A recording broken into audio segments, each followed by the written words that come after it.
ये है Manali to Chandigarh highway जो अब नदी में समा चुका है। साथ में ये है हिमाचल का ही एक पुल जिस पर नदी ने जो है हम लोगों के द्वारा फैलाया हुआ कचरा जो है हमें ही वापस दे दिया है। क्या होटल, क्या कारें, क्या हाउसेस, क्या होम स्टे, क्या पुल, सब कुछ फ्लड में बहता हुआ नजर आया। डर लग रहा था इस सभी चीज़ों को देखकर हमें। आखिर क्या कारण रहे होंगे इन सभी चीज़ों के कि हिमाचल को इतनी बड़ी त्रासदी का सामना करना पड़ा है। हिमाचल को अभी तक 8,660 करोड़ रुपए का नुकसान जो है हो चुका है। ये पहली बार नहीं हो रहा है हमारे इस इंडिया में, भारत में, कि किसी स्टेट को इतना नुकसान झेलना पड़ रहा है। ऐसा ही 2013 में केदारनाथ में हुआ था। इतनी बड़ी त्रासदी जो केदारनाथ में हुई थी, उसके बाद जो है हिमाचल में इस बार ऐसा हुआ है। हिमाचल को इससे पहले भी नुकसान हो चुका है, जैसा कि शिमला में वाटर क्राइसिस का सामना करना पड़ा था वहाँ के लोगों को। आज भी वो लोग वाटर क्राइसिस का सामना कर रहे हैं। नेचर के आगे जो हम खिलवाड़ करते हैं, ये सबसे बड़ी बात होती है कि हम नेचर के साथ जैसा व्यवहार करेंगे वैसा ही ये प्रकृति, नेचर हमें वापस लौटाकर हमें देगी।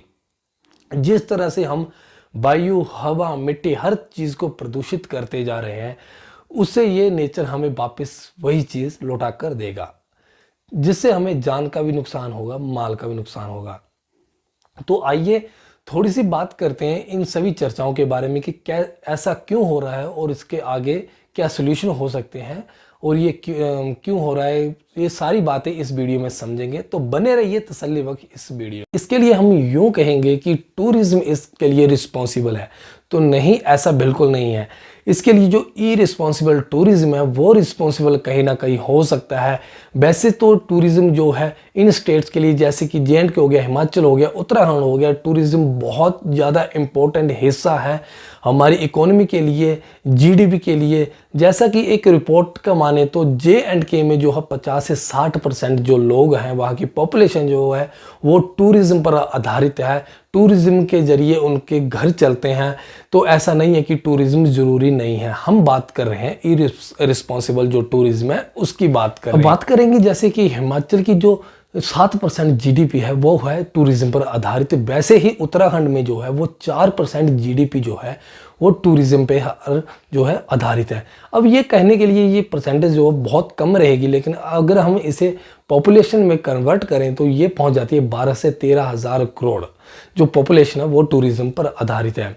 वैसे ही हम बात करेंगे कि जो हिली स्टेट है वहाँ पर हर साल जो है 10 करोड़ जो टूरिस्ट है वो विजिट करते हैं। आने वाले कुछ साल में ये 25 करोड़ तक आबादी पहुंच जाएगी कि 25 करोड़ जो टूरिस्ट है वो विजिट करेंगे हिलीज। मतलब कि जितना टूरिस्ट आ नहीं रहा है उससे ज़्यादा जो है वो इन पहाड़ों को झेलना पड़ रहा है। उससे ज़्यादा जो है डिफॉरेस्टेशन जो है हो रही है। जंगल काटे जा रहे हैं, बड़े बड़े होटल बनाए जा रहे हैं इन्हें काट कर।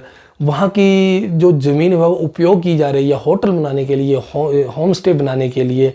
तो जितना टूरिज्म विजिट नहीं करता है उससे ज़्यादा कहीं जो है वो डिफॉरेस्टेशन हो रही है। तो ये कहीं ना कहीं बहुत बड़ा इम्पैक्ट पड़ता है इन पहाड़ों के लिए, इन स्टेट के लिए। टूरिस्ट आते तो हैं, अब वो आकर यहाँ पर फूल पेड़ पौधे तो लगाएंगे नहीं, उल्टा यहाँ पर वो है कचरा फैलाते हैं।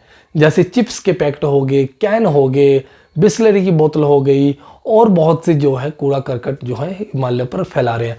आप कहीं भी कितने भी डेंस एरिया में ट्रैक क्यों ना कर लो, वहाँ पर आपको जानवर कम और कूड़ा करकट जो है वो ज़्यादा देखने को मिलेगा। तो ये कहीं ना कहीं इरिस्पॉन्सिबल जो टूरिज्म है उसका हिस्सा जो है हमें देखने को मिल रहा है। तो ये इम्पैक्ट कर रहा है इन नेचुरल डिजास्टर जो है। बात करेंगे कि जो हिमालय रीजन है वहाँ पर हर साल जो है 8 मिलियन जो कचरा जो है जनरेट किया जा रहा है टूरिस्ट के द्वारा। अकेले धर्मशाला में बात करेंगे तो हर मंथ जो है वहाँ पर 25 टन जो है कचरा जनरेट किया जा रहा है। तो ये कहीं ना कहीं हमारे वायु जो है, जल वायु जो है, मिट्टी को जो है पोल्यूटेड कर रहा है और इसका बहुत ज़्यादा इम्पैक्ट जो है वर्ल्ड लाइफ पर भी पड़ रहा है। अब ये बात गलत नहीं है कि टूरिस्ट बढ़ना चाहिए, जो इरिस्पॉन्सिबल टूरिस्ट है वो गलत चीज़ है। अब देखो छुट्टियां पड़ रही हैं, घूमने जा रहे हैं पहाड़ों पर और वहाँ पर जाकर जो अब मन करता है कि होम स्टे किया जाए और वहाँ पर पहाड़ों में सामने जो है वाटरफॉल देखा जाए। तो एक रिपोर्ट कहती है कि 50% जो वाटरफॉल हैं वो ड्राई हो चुके हैं। किसकी वजह से? डिफोरेस्टेशन की वजह से। अब डिफोरेस्टेशन हो रहा है, पेड़ काटे जा रहे हैं, होम स्टे होटल बनाए जा रहे हैं, तो उसकी वजह से कहीं ना कहीं जो है ये झरने भी गायब हो रहे हैं। अब होम स्टे लिया, सामने देखा तो कुछ भी नहीं है, कुछ जो चीज़ें पहले थी वो आज गायब हो रही हैं। अब जैसे कि छोटी छोटी नदियाँ और झरने निकलते थे, वैसे ही जो बड़ी बड़ी नदियों की बात करें वो निकलती थी बड़े बड़े इन ग्लेशियरों से। आने वाले 70 से 80 साल में जो है वो 75 ग्लेशियर जो हैं, परसेंटेज ग्लेशियर जो हैं वो गायब हो जाएंगे। ये सारा का सारा क्लाइमेट चेंज की वजह से हम कहीं ना कहीं इसको जिम्मेदार मानते हैं।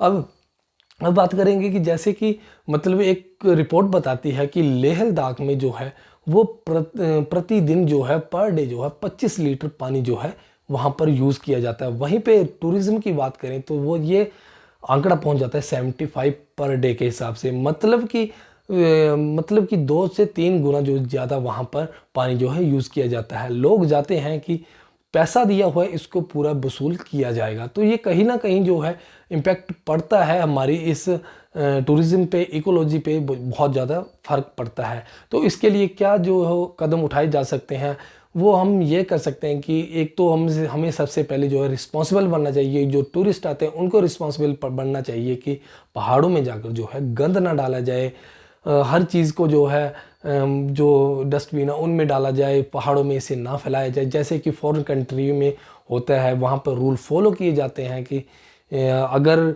गंद डाला, अगर इधर गंद डाल दिया या इधर कूड़ा फेंक दिया तो उन्हें पनिश किया जाता है। वैसे ही सख्त रूल जो है हमारे इस भारत देश में होने चाहिए, जिसकी वजह से मतलब ये जो है थोड़ा सा रुक सके और इसमें स्टॉप लग सके। तो ऐसा ही कुछ हमें करना पड़ेगा, जो साइकिल किया जाएगा।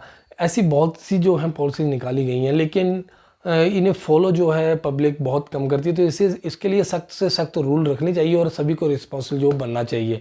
तो अगर आपको ये वीडियो अच्छी लगी हो तो आप इसे प्लीज़ शेयर करिएगा। चैनल पर पहली बार हो तो सब्सक्राइब जरूर करके जाएं। धन्यवाद। जय